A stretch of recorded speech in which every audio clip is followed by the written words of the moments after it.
Alors, je vous ai mis donc des images à travailler aujourd'hui. Voyons un peu qu'est-ce qu'on a là-dedans. Ça, création de logos en espace négatif, c'est une manière de faire des logos qui en jettent facilement. J'en parlerai plus tard. Filet de dégradé, c'est un peu compliqué, on verra ça très brièvement demain. Alors, on va aller dans le dossier sélection auto dans Photoshop, puis export de tracé. C'est-à-dire qu'il faut en fait ouvrir l'image dans Photoshop, faire une sélection rapide, le plus rapide possible, et on la convertit en tracé, on la récupère dans Illustrator. Donc on utilise les outils de sélection de Photoshop pour déterminer qu'est-ce qui nous intéresse dans l'image et les transformer rapidement en tracé utilisable dans Illustrator. Vous pouvez ouvrir l'image toryhorse.jpg dans Photoshop.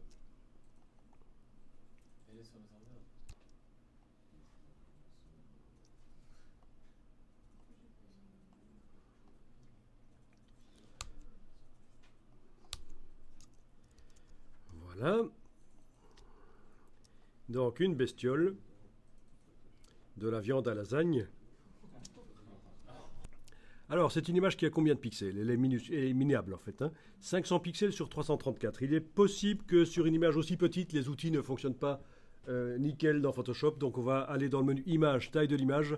Et en ayant rééchantillonnage coché, on va aller changer le pourcentage. On va par exemple passer à 300%. Donc 1500 sur 1000, c'est un peu plus correct comme taille d'image. Vous voyez que automatiquement Photoshop a choisi le mode d'agrandissement qui s'appelle conserver les détails. On est en automatique et il a été choisi en fait conserver les détails agrandissement. Résultat, il y a un lissage qui a lieu. Vous voyez même que la compression JPEG disparaît. Quand vous cliquez, vous voyez l'avant. Quand vous lâchez le bouton à souris, vous voyez l'après. Les petits carrés de compression JPEG disparaissent suite à l'agrandissement, si c'est pas beau ça. Bon, on clique sur OK. On a donc 9 fois plus de pixels puisqu'on a augmenté de 300% en largeur et en hauteur.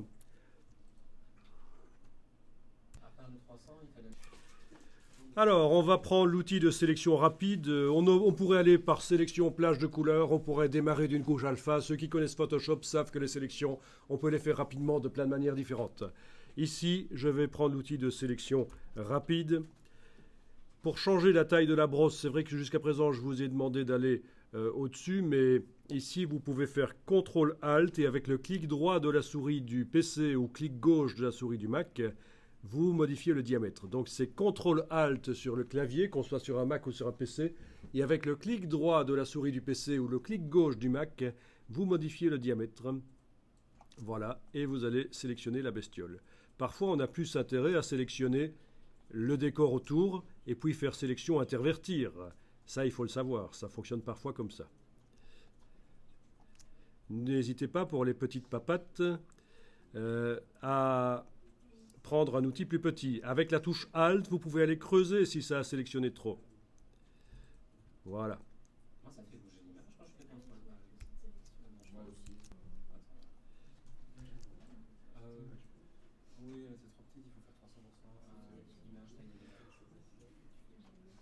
Ben voilà, on a à peu près la silhouette du cheval qui s'est sélectionnée. On sait qu'en enclenchant le Quick Mask, on peut aller retoucher rapidement au pinceau. Mais de toute façon, ce qui m'intéresse, c'est d'avoir rapidement une silhouette de cheval. Et je pense que c'est fait, c'est bon. Si vous avez à peu près ça, c'est bien. Ça pourra être retouché après, une fois que ce sera transformé en vecteur, de toute façon.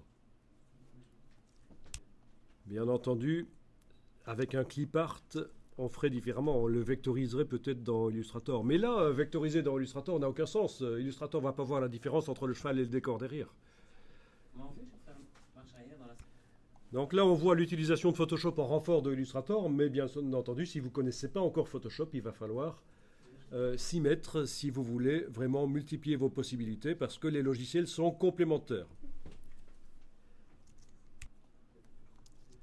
Alors, quand votre sélection ressemble à peu près à une forme de cheval, vous allez dans le menu Fenêtre Tracé.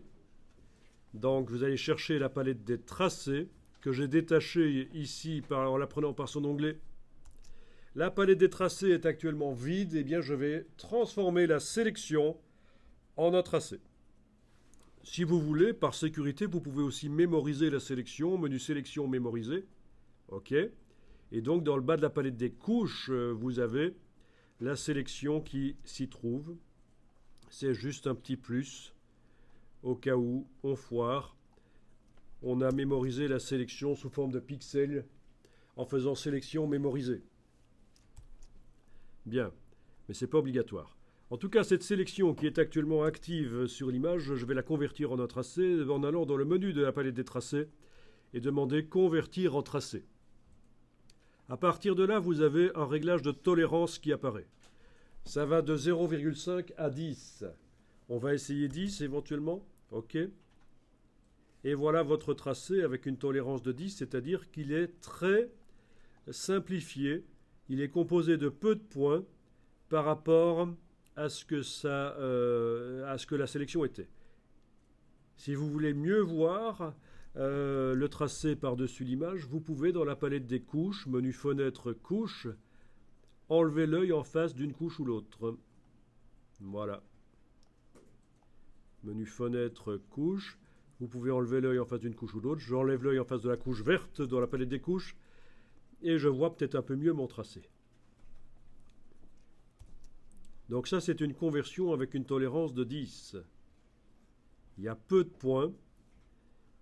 Et donc, on s'éloigne assez bien de l'image de la sélection, en fait, telle qu'elle était. Donc, vous venez de convertir la sélection en tracé. On va annuler ça, parce qu'on voit que c'est quand même très lâche. On fait édition, annuler, convertir en tracé. Et donc, c'est notre sélection qui revient. Si vous avez du mal pour récupérer votre sélection parce que vous avez chipoté, sachez que dans la palette des couches, il suffit d'enfoncer la touche CTRL du PC ou commande du Mac et cliquer sur la couche alpha à cet endroit-là et la sélection revient. On l'avait mémorisé et en faisant commande-clic sur le Mac, CTRL-clic sur le PC à cet endroit-là, ça rappelle la sélection sur l'image. Et on va pouvoir tenter une conversion différente. Alors on va dans le menu de la palette des tracés, demander convertir en tracé. Et ici, on va mettre la valeur minimale, 0,5. OK. Et là, on a un tracé qui est super fidèle à ce qu'était la sélection, sauf qu'au niveau des points, c'est monstrueusement beaucoup. D'accord? Donc, la vérité va se situer entre les deux. Il va falloir trouver le bon réglage. Donc, je fais édition annulée et cette fois-ci, je refais convertir en tracé. Et je vais essayer avec 2, c'est ce que ça me proposait au départ. Voilà. Est-ce que c'est bon? C'est à vous de décider ou pas. En tout cas, vous avez compris ce qu'est la tolérance maintenant. C'est le nombre de points, à quel point le résultat est fidèle par rapport à la sélection. Il ne faut pas trop de points. Il n'en faut pas trop peu non plus.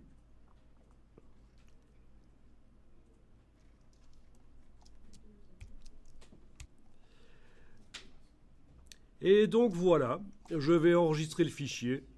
Enregistrer sous au format Photoshop. Et le tracé, je vais le récupérer dans Illustrator. Alors deux solutions, soit un simple copier-coller, soit menu fichier, exportation, tracé vers Illustrator, et on exporte le tracé dans un fichier Illustrator. Donc c'est du Photoshop qui crée un fichier Illustrator. Les deux sont bons, vous pouvez le transférer par copier-coller dans un document Illustrator ou alors vous l'exportez. Fichier exportation, tracé vers Illustrator et ça vous fait un fichier Illustrator que vous pouvez ouvrir donc dans Illustrator. Je suis de retour dans Illustrator, je vais ouvrir le fameux fichier que Photoshop vient de faire. Donc on était dans... on était dans quoi? Sélection auto dans Photoshop, puis export. Voilà, c'est là. Non, parce qu'il n'écrase pas, parce que c'est un fichier .ai. Il ne serait pas écrasé le .psd, ni le .jpeg. Voilà, OK. Affichage par tracé, il est là. Ah ben oui, parce qu'il n'y a pas de couleur. Si vous ouvrez, vous ne voyez rien du tout. Il n'a pas de couleur, donc il faut passer en affichage par tracé. Alors, voyons un peu en affichage par tracé. Qu'est-ce que nous avons dans la palette des calques? Menu fenêtre calque. Oui, le nuancier, il est complètement vide parce que ça vient de Photoshop, c'est pourri. Il faudra l'ajouter. Oui, et donc, si vous avez besoin de couleur, vous allez le chercher en bas à gauche dans le nuancier, dans nuancier par défaut, RVB de base. Ah tiens, on n'en a jamais parlé d'ailleurs de ça. Il y a deux nuanciers. Il y a un nuancier CMJN et un nuancier RVB. Les deux peuvent être utilisés dans Illustrator, puisqu'Illustrator est capable d'intégrer les deux types de couleurs sans problème. Mais il y a un nuancier RVB de base et un nuancier impression. Le RVB est censé être plus vif, mais vous ne le verrez que si vous faites fichier mode colorimétrique du document couleur RVB. Fichier mode colorimétrique du document couleur RVB, vous allez voir que les couleurs du nuancier RVB sont plus vives que celles du nuancier CMJN. Bon, peu importe, hein, c'est juste pour dire que le nuancier il est vide, mais c'est pas un drame, on peut aller les chercher dans le bas ici, dans nuancier par défaut. On a les deux types de nuanciers, le CMJN et le RVB. Et pour voir les couleurs RVB vives, il faut passer en fichier mode colorimétrique couleur RVB. Bien. Et donc ici, voyons un peu, j'étais en train de dire la palette des calques. Voilà, oui, palette des calques, qu'est-ce qu'il nous a fait dedans? Tiens, il y a deux formes.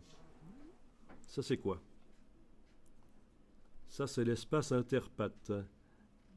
Un tracé transparent. Et ça, ok, on va s'en occuper après. On a donc deux formes dans le cas de ce cheval, parce qu'il y a un trou. Ok. Si vous n'avez pas le trou, c'est pas grave. Ok.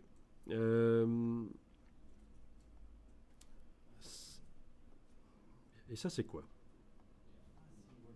Ah, c'est deux plans de travail, peut-être. Oui, il y en a un qu'on va supprimer, alors.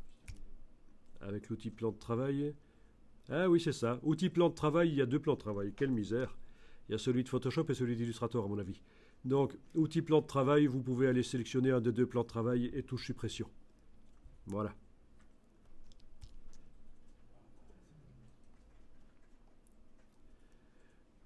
Bien, eh bien ce document Illustrator, je vais l'enregistrer. Voilà. Oui, il indique que c'est une conversion parce que ça venait de Photoshop. Il l'a converti en Illustrator CC. Voilà. Eh bien, on va donner une couleur à ces deux formes. Donc, je les sélectionne. Voilà.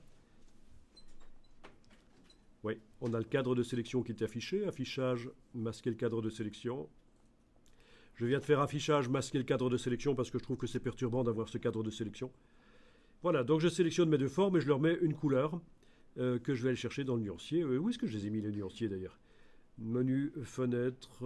non, menu en bas à gauche de la palette nuancier. Je vais chercher nuancier par défaut, RVB de base, et je vais lui mettre une couleur. Voilà, ok. Et je ne vois pas la couleur parce que je suis en affichage par tracé.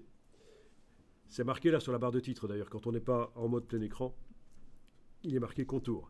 Je passe en affichage aperçu, et voilà, je vois la couleur. Et je peux changer la couleur si je veux. Donc vous avez votre cheval en couleur. Et vous l'avez rapidement fait grâce à Photoshop. Ah ah.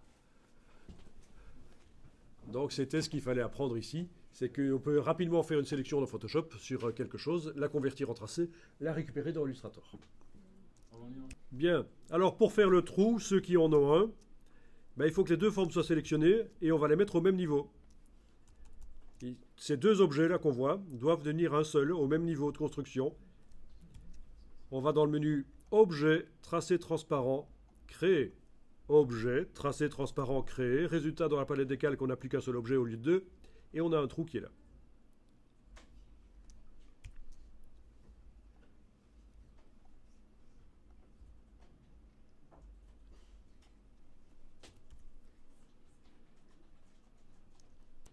Eh bien, on va rapidement voir comment faire des motifs et on va mettre un motif là-dedans.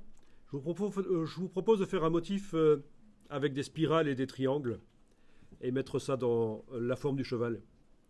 Donc, je vais temporairement verrouiller le calque ici et le masquer et je vais aller travailler sur un calque au-dessus, le temps de faire mon motif. Donc je verrouille le calque du cheval, j'enlève l'œil et je crée un nouveau calque en cliquant sur le bloc de feuilles et je vais aller faire un motif là-dessus. Il est important de voir le format A4 ici pour savoir quelle dimension de départ aura le motif. Bien sûr, on pourra l'agrandir, le rétrécir après, mais il ne faudrait pas le faire super petit ou super grand. C'est important donc de voir le format, je vous l'avais dit au tout début. Il y a possibilité dans Illustrator de demander affichage, masquer les plans de travail, et donc on travaille sans voir trop le format. On a une grande surface blanche, mais c'est dangereux. Il vaut mieux travailler à un format normal, et pour ça vous avez affichage, afficher les plans de travail, et vous voyez à peu près quel est votre format A4. Les outils de Illustrator sont prévus pour fonctionner sur des formats normaux, pas minuscules, pas super grands. Alors, on va faire un triangle. Vous allez dans la palette des outils, sur les outils de forme géométrique. Et vous allez chercher l'outil polygone. Quand vous tracez avec l'outil polygone, vous avez un hexagone. Bien. Une fois qu'il est tracé, on ne sait plus changer son nombre de côtés, parce que pour Illustrator, ce n'est pas dynamique, c'est juste un tracé comme si vous l'aviez fait à la plume. Il faut le préciser. Je supprime cet hexagone. Et en enfonçant la... Ah oui, on peut faire comme ça. Pendant que vous êtes en train de le tracer, vous pouvez jouer avec les flèches haut et bas. C'est une solution. Avec les flèches haut et bas, pendant que vous êtes en train de tracer la forme, vous allez finalement avoir le minimum, c'est-à-dire 3. Voilà, et c'est un triangle équilatéral.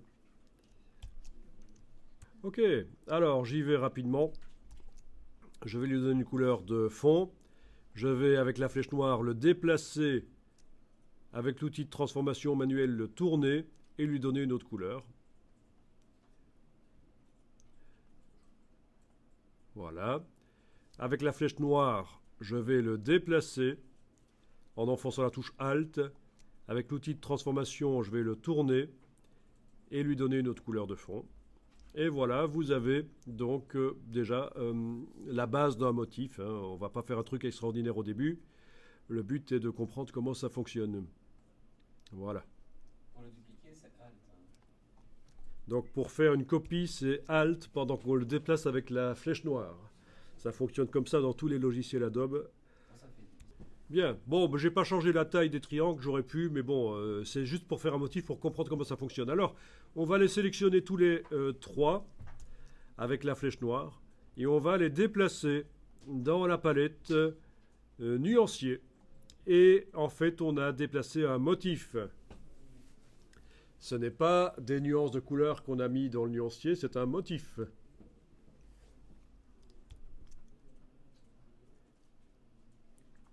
À partir de là, les triangles qui sont là sur le plan de travail ne me servent pas. Je peux donc soit verrouiller le calque, enlever l'affichage, soit carrément les supprimer, puisque je sais qu'à tout moment, je peux déplacer le motif de la palette nuancier vers le plan de travail et je récupère mes triangles.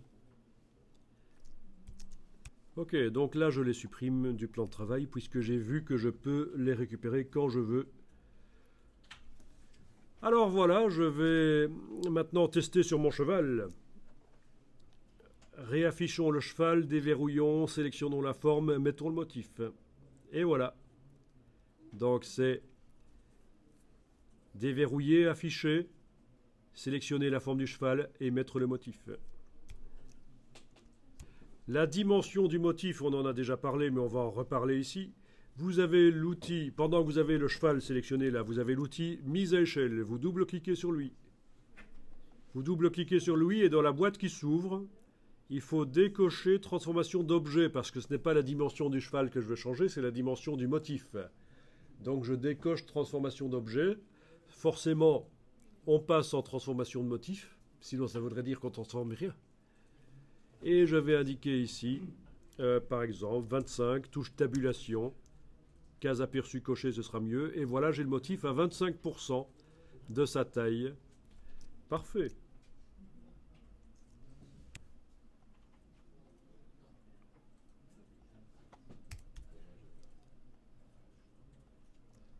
On en avait déjà parlé de ça.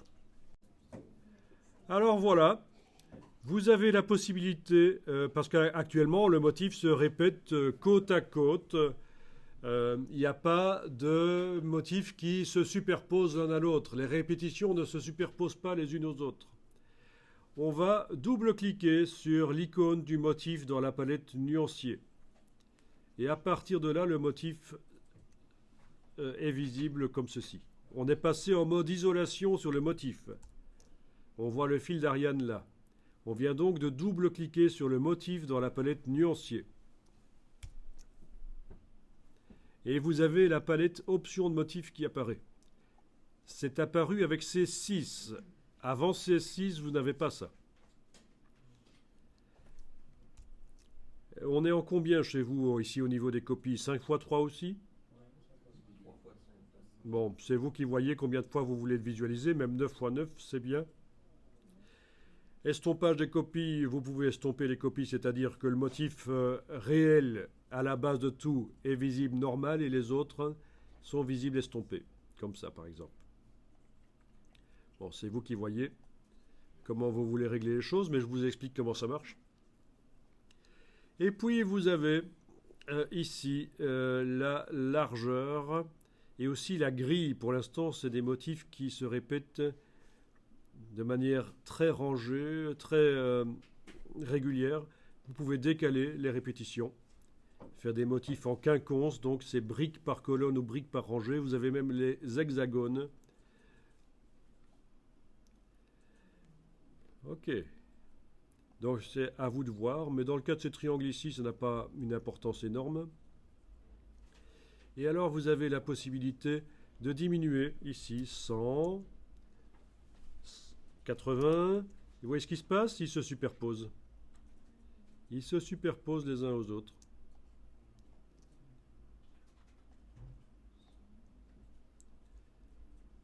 C'est vous qui voyez comment vous réglez la superposition.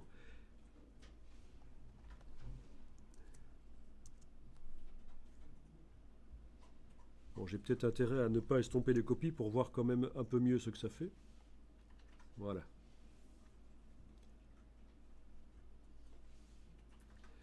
Ok, donc en réduisant ici la taille de base de la cellule, en fait, vous faites en sorte que les motifs se superposent, les répétitions du motif se superposent.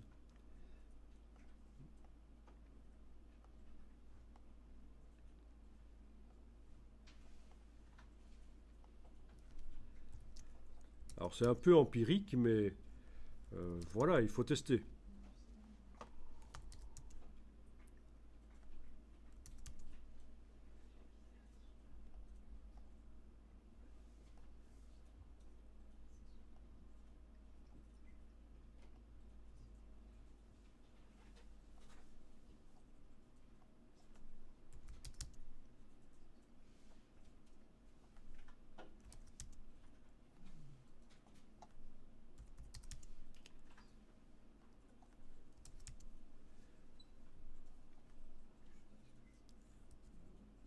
Alors, ok.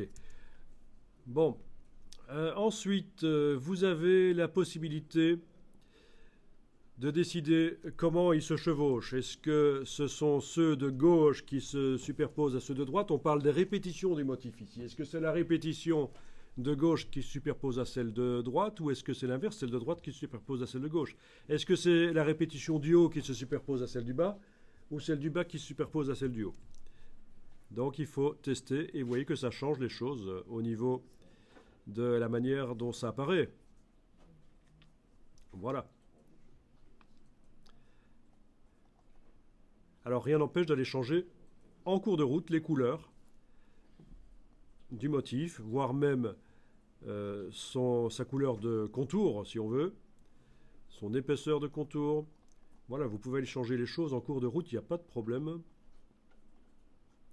Il suffit de sélectionner le motif. D'ailleurs, il faudrait que je retrouve où il est. Le motif de base, il est là, voilà. Oui, j'ai dû réestomper pour voir où était le triangle de base, en fait. Hein. Sinon, j'arrivais plus à trouver le triangle de base. Ok. Ok. Couleur de contour.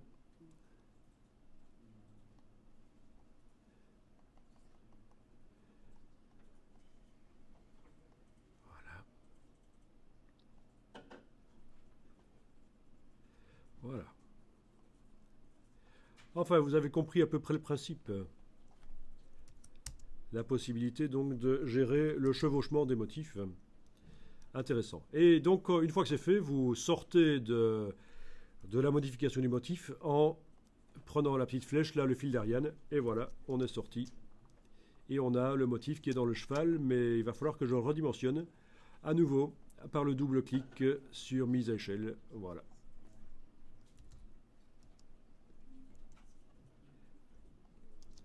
Amusant. Alors, on en avait déjà parlé. On a l'impression parfois de voir des lignes là où les motifs se raccordent. Mais en fait, à l'impression, à la sortie PDF, ça ne devrait pas se voir.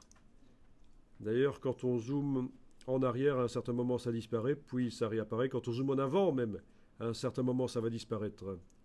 Voilà, quand on zoome en avant, ça disparaît. C'est bien la preuve que c'est un problème d'affichage. Si c'était réellement là, si je zoome en avant, les lignes devraient s'agrandir. Eh ben non.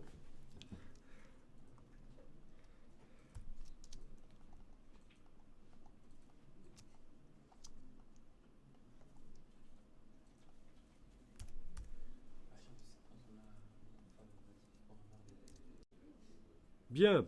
À partir de là, je voudrais mettre mes spirales maintenant, parce que j'avais décidé de mettre des spirales. Alors j'ai deux solutions. Soit je fais un motif de spirale complètement à part, et quand j'ai le cheval sélectionné dans sa palette aspect, je vais aller créer un nouveau fond. Ça vous rappelle quelque chose? Les fonds multiples, on avait fait ça sur le dinosaure.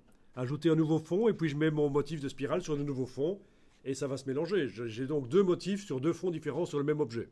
C'est une solution. L'autre solution qu'on n'a pas encore vue et qu'on va faire maintenant, c'est d'aller éditer le motif et d'ajouter des formes dedans.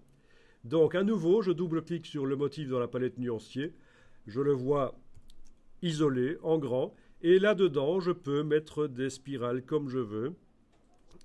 C'est-à-dire, on a un outil spirale qu'on va aller tester là. C'est l'occasion de le tester. L'outil spirale se situe... où est-ce qu'il se cache encore ce petit... là. Oui, derrière le trait, vous avez l'outil arc que vous n'allez vraiment pas souvent utiliser.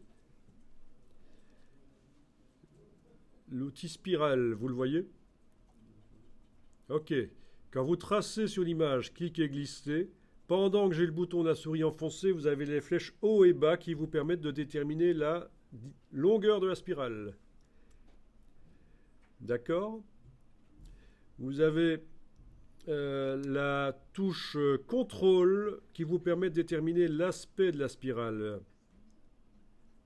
Contrôle du PC, commande du Mac. Ok. Et gauche et droite, c'est le nombre de spirales. Le gauche et droite ne fait rien du tout en fait. Donc en tournant, ben, je la tourne comme je veux. Avec les flèches haut et bas, c'est la longueur. Avec la touche contrôle UPC commande du Mac, c'est l'aspect de la spirale. Est-ce qu'on veut qu'elle soit un peu comme un disque vinyle, comme ça, voilà. Ou plutôt comme un escargot, voilà. Je lâche le bouton à souris quand c'est bon. Et voilà ma spirale. Et je vais lui donner une... attention, parce que là, il y a un truc bizarre. La spirale a comme contour le motif. C'est pas bon, ça. Je vais lui donner une couleur de contour. Voilà. Une spirale ne peut pas... Enfin, une partie d'un motif ne peut pas utiliser ce motif même. Hein. C'est foireux. Bon, ben voilà. Et comme ça, vous allez pouvoir ajouter. On aurait pu ajouter ce qu'on veut, évidemment. Hein. Il n'y a pas de problème. N'oubliez pas que d'estomper si vous voulez voir où se trouve l'original. Parce que si vous êtes comme ça, vous ne voyez peut-être pas quelle est la spirale à modifier. Donc, vous estompez dans la palette option de motif. Et vous voyez tout de suite quel est l'original qui est là, voilà. Et vous allez pouvoir le redimensionner si vous voulez. Voilà. Le dupliquer en prenant la flèche noire et en déplaçant. Ok. Et je vais lui donner une couleur différente. Et voilà. Amusant ça, hein?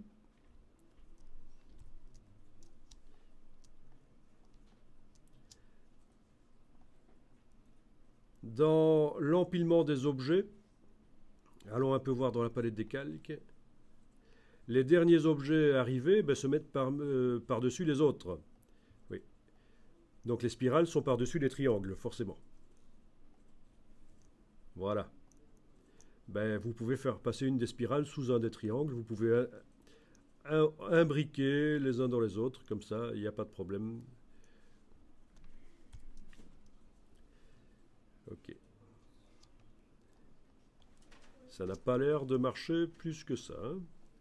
Faire passer ma spirale en dessous. Et quoi, gaillard? Objet, disposition, arrière-plan, ça marche toujours pas. Bon.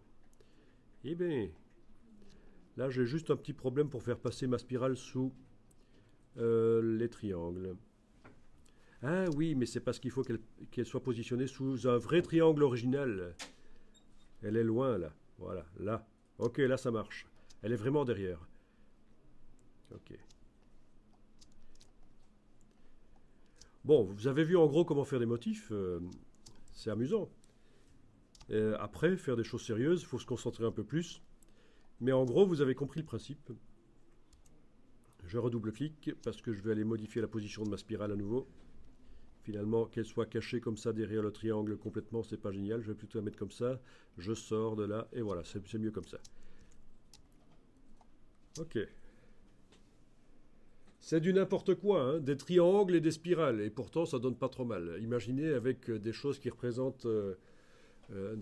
ça peut être des représentations. Vous pouvez faire des espèces de couvertures, des recherches de couvertures, de décoration, de textures à mettre sur des bâtiments, enfin plein de choses, on peut imaginer tout.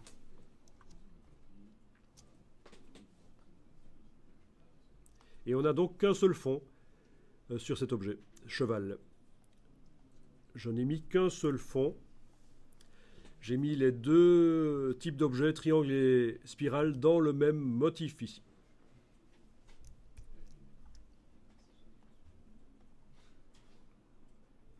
Et bien voilà, c'était l'occasion de voir les motifs, parce qu'il fallait qu'on les voie. La création de motifs. On avait vu comment utiliser des motifs livrés par Illustrator, on a vu brièvement comment aller en chercher sur le web, mais c'est un peu compliqué parce que, en fonction du site qui vous propose les motifs gratuits, le résultat est différent. La manière de les récupérer est différente. Et on vient de voir comment créer ses propres motifs. Voilà.